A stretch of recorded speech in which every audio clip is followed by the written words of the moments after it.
तासन तास किचनच्या वटाजवळ थांबायचं. सकाळचं काम, दुपारचं काम, संध्याकाळचं काम. अरे बाप रे, हे पाय अगदी भिंगरीसारखे गारा गारा फिरत असतात. त्या पायांना अजिबात दम नसतो.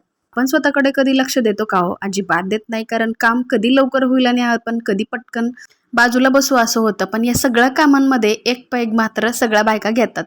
आणि ह्या एका पेगशिवाय त्यांचं कामच होत नाही. अहो, तो पेग नाही बरं का, तुम्हाला वेगळाच गैरसमज वाटेल. असा पेग नाही आमच्या बायकांचा पेग म्हणजे मस्त असाच चहा. तर चहा कसा पण असू द्या, चहा पिले की मस्त अशी बायकांमध्ये एनर्जीच येते. तर कुठली एनर्जी येते हे खरंच माहिती नाही.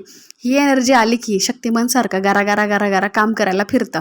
आणि जेवणाची तर गरजच लागत नाही. घट्ट असा चहा केला ना आणि पिला की मग तर विषयच वेगळा. तर असा गुळाचा चहा बनवायचा. अशा प्रकारे मस्त गुळाचा चहा बनवायचा. कुठं ते खोमणे आणि अमृततुल्य गुळाच्या चहाकडे जायचा. अहो, गेलं तर एवढासा कप देतात, त्यामध्ये 2 घोट सुद्धा चहा बचत नाही. असा चहा देतात. असा घरी मस्त कपभर पिलं की दणानून आपले कामं होतात.